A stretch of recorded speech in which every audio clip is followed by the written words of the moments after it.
Unmasking the Mysterious Legends of the Hells Angels. Are you ready to witness just another world of secrecy surrounding the Hells Angels, one of the most notorious biker gangs in history? Join us as we reveal the enthralling stories of the top 10 most dangerous Hells Angels members that have ever ridden a motorcycle. From tragic murders to unnerving encounters, this riveting exposé will take you on a whirlwind voyage inside the Hells Angels' untamed world. Buckle up, it's going to be one hell of a ride. Number 10 on the list is Michelle Langlois. Michelle Langlois, known by the alias Sky, was born in 1946 with a deep love for aviation. In her early 20s, she became a member of Popeye's Motorcycle Club, where she quickly gained prominence alongside club president Yves Le Boss Buteau and assassin Yves Apache Trudeau. In 1977, the Popeye's Motorcycle Club merged with the Hells Angels, establishing their first Canadian chapter. Langlois joined the Montreal chapter of the Hells Angels and steadily climbed the ranks, eventually becoming the national president of Canada. However, Langlois faced legal trouble when she was implicated in the infamous Lennoxville massacre in 1985. To avoid arrest, she fled the country and remained a fugitive for 2 years. Eventually, Langlois returned to face the accusations and was convicted of being an accessory after the fact of homicide, resulting in a 2-year prison sentence. In 1998, she pleaded guilty to charges of cocaine importation and conspiracy related to drug trafficking, receiving a 5-year prison sentence and a fine. In 2015, Langlois was indicted as part of Operation Shark, a targeted effort against a general homicide conspiracy associated with the Quebec biker conflict. Like several other members, she pleaded guilty to these charges. As a result of the operation, the Canadian government seized the property on which their original Montreal clubhouse stood. Next is number 9, Yves Apache Trudeau. Yves Trudeau, commonly known as Apache, was widely recognized as a significant figure in the criminal underworld. His involvement with explosives began in the 1960s when he worked at Canadian Industries Limited. Later, Trudeau joined Popeye's Motorcycle Club, where he rapidly rose through the ranks and honed his expertise in explosives. Following the merger between Popeye's and the Hells Angels Motorcycle Club in 1977, Trudeau became a member of the Laval chapter. Shockingly, he confessed to committing 43 homicides while affiliated with the Hells Angels, making him one of the most notorious and prolific murderers in the club's history. After the Lennoxville massacre in 1985, Trudeau turned informant for the government. In 1994, he was granted parole but was subsequently apprehended in 2004 for sexual assault. Trudeau passed away in 2008 while serving time in a medical facility, leaving behind a legacy as one of Canada's most infamous serial criminals. Coming next is James Brandis. James Ezekiel Jim Brandis, also known as Jim Brandis, held the position of vice president within the Oakland Hells Angels chapter and was feared for his role as an enforcer. His criminal activities encompassed narcotic trafficking and racketeering. In November 1977, he was found in possession of narcotics and contraband items, including a police radio and surveillance equipment detection device. Brazenly disregarding instructions from Sheriff's Office narcotics detective William Bill Zerby, Brandis declared that he answered no one. In February 1977, he made an attempt on the life of Sergeant John Cracked from the San Jose Police Department by detonating a bomb near Cracked's vehicle. Fortunately, Cracked survived the attack. Brandis faced charges of attempted homicide and other offenses as part of a racketeering case against the nightclub. In 1974, he was implicated in the murder of Hells Angel Ray Dale Stork Key father, whose body was discovered in a ravine near Port Costa. Additionally, Brandis was connected to the assassinations of Hells Angels member Alvin Lloyd Prater and his wife Mary Ellen. Despite the accusations, Brandis was never convicted of these crimes. He took his own life in prison in 1994.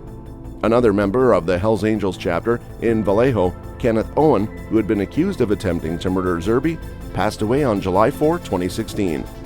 Next on the list is number 7, David MacDonald Carroll. Wolf, or David MacDonald Carroll, was a feared outlaw biker and gangster from Canada who rode with the nomads of the Hells Angels Quebec chapter. Maurice Montboucher personally recruited Carroll, making him his most trusted assassin. Carroll committed at least 15 homicides during his time with the gang. He gained notoriety for his involvement in the infamous Lennoxville massacre of 1985, where 5 Hells Angels members were killed. However, Carroll was acquitted of first-degree murder charges in 1987. Prior to joining the Hells Angels, Carroll worked as a hustler in Halifax, extorting a significant portion of earnings from local escorts.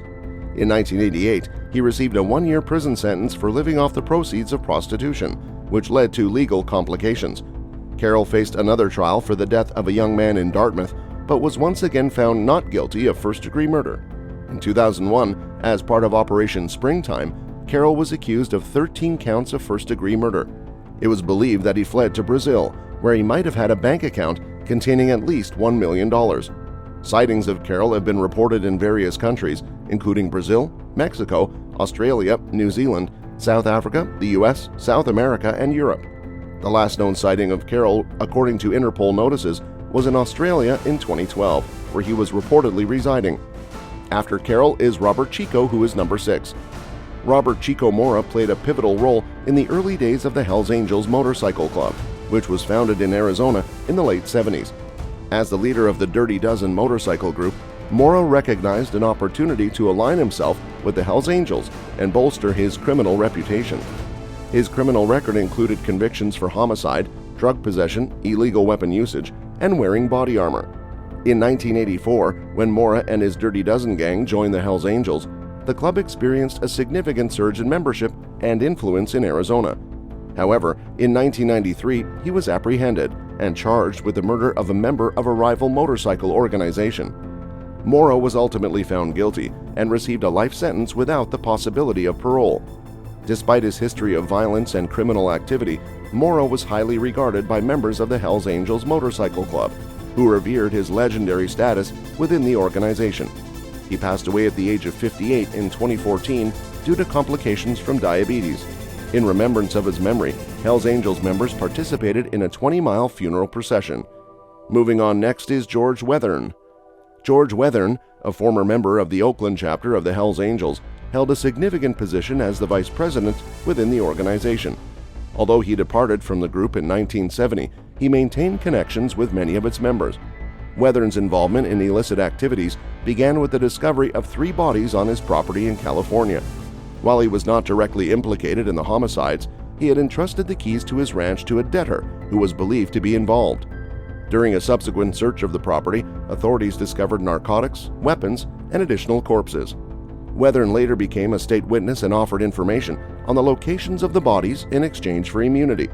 After testifying against alleged murderous members of the Hells Angels, he and his family entered the Witness Protection Program. The current whereabouts of George Wethern are unknown, but his book titled Wayward Angel recounts his life within the Hells Angels and his decision to testify against his former comrades. Number 4 is Alan Pissarro. During the 1969 Altamont Free Concert, Alan Pissarro, a member of the Hells Angels, gained notoriety for his involvement in the murder of Meredith Curley Hunter Jr. As tensions escalated and violence erupted between the Angels and concert attendees, Hunter found himself in a confrontation with 2 Hells Angels. This ultimately led to his murder when Pissarro, wielding a knife, stabbed him 5 times. Pissarro was arrested and charged with murder, but was later acquitted on the grounds of self-defense after concert footage revealed Hunter brandishing a revolver. The investigation continued amidst claims of a second unidentified assailant. Pissarro's role in the incident and subsequent trial garnered significant attention. Following the trial, he lived a relatively secluded life until his suspicious death on March 29, 1985 in Anderson Lake, although foul play was never definitively established. Next on the list is Paul Eichscheid. In October 2001, Paul Eichscheid, a stockbroker and members of the Hells Angels, became implicated in a homicide case. Eichscheid, along with Kevin J. Augustiniak, Michael Christopher Mesa, and Mike Kramer, was involved in the murder of Yvonne Garcia. Garcia, a mother of 6, had insulted the club and its members while intoxicated at a Hells Angels clubhouse celebration in Mesa, Arizona. The group abducted Garcia, confined her in the trunk of a vehicle, and left her in the Arizona desert.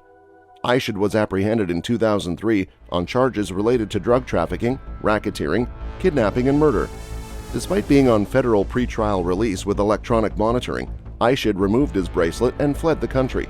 He changed his appearance, acquired a fraudulent passport, and successfully evaded capture for 15 years. Finally, in 2011, Eichscheid was arrested in Buenos Aires and later transferred to the Maricopa County Jail after a 7-year legal battle against extradition to the U.S. Number 2 is Michelle Jinks. Michelle Jinks, a former member of the Hells Angels, took part in the infamous Lennoxville Purge in Quebec, Canada. This violent incident led to the tragic deaths of 5 members from the Laval chapter: Guy-Louis Chop, Adam Jean-Guy Brutus, Jaffrion Laurent Longley Viau, Michel Willie Mayrand, and Jean-Pierre Mathieu. While 2 additional members were targeted for elimination that day, their absence from the meeting spared their lives.